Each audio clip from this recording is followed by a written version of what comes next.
प्रभु ने हमें बनाते समय हम सभी को उसने अपनी सबसे चमत्कारी चीज़ दे दी, जो है मन। मन के अनेकों चमत्कार हैं। हर चमत्कार में प्रभु का प्रेम है। जिस स्तर तक आप इसको जीना चाहते हैं, उस स्तर पे आप जीते हैं। आप यदि चाहते हैं सपनों में जीना, सपने आपके लिए उपलब्ध हैं। आप जीना चाहते हैं बिना सपनों के, कोई सपना आपके लिए उपलब्ध नहीं है। जैसे आप जीना चाहते हैं, आप प्रभु की भक्ति करना चाहते हैं, तो प्रभु स्वयं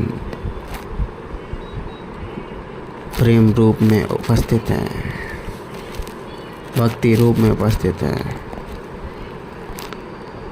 आप अंधविश्वास या तार्किकता से उसे पाना चाहते हैं, तो वह तार्किक रूप में तुम्हारे लिए उपलब्ध है। सवाल तार्किकता, आस्तिकता, नास्तिकता से नहीं, सवाल आप क्या चाहते हैं उससे होता है। यदि आप जीवन में सत्य को जानना चाहते हैं, यदि आप जीवन में प्रभु को जानना चाहते हैं, यदि आप चाहते हैं कि हमें किसने बनाया, कौन है हमारा मालिक, उस परम सत्ता को जानना चाहते हैं, तो वह हर रूपों में आपके लिए उपस्थित है। क्योंकि कुछ भी चीज़ जानने का भाव तुम्हारे भीतर से ही आता है। और सबसे मज़े की बात है, जिसे तुम जानना चाहते हो वो भी तुम्हारे भीतर ही है। सब कुछ तुम्हारे भीतर ही है। और जो तुम जानोगे वो भी, उसका अनुभव भी तुम्हारे भीतर ही होगा। तो सब कुछ तुम्हारे भीतर ही है। लेकिन तुम खोजना चाहते हो बाहर, तो खोजो बाहर। बाहर खोज कर तुम्हें सुख शांति भीतर मिलेगी। जहाँ तुम जैसे कैसे, कहाँ, कभी भी, जिस दिन तुम ठान लेते हो,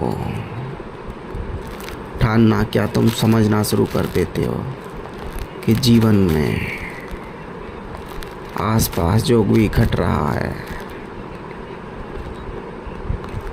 उनमें सत्यासत, उचित अनुचित क्यों ऐसा हो रहा है, इन चीज़ों में जब तुम अपने आप से सवाल करने लगते हो, तो स्वतः तुमको उत्तर मिलना शुरू हो जाते हैं।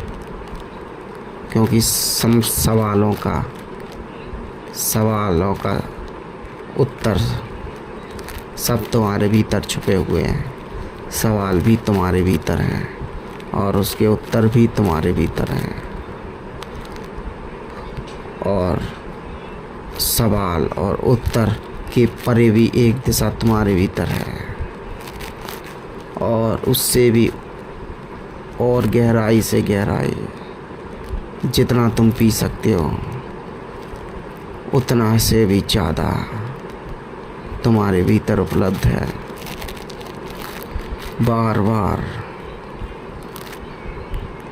अमृत को जितना तुम पी सकते हो उतना पी लो, लेकिन फिर वो कई हजार गुना बढ़कर तुम्हारे लिए उपलब्ध है।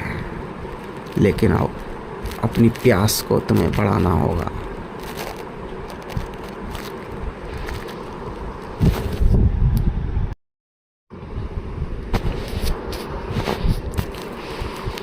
प्रभु ने हमें बनाते समय हम सभी को उसने अपनी सबसे चमत्कारी चीज़ दे दी, जो है मन।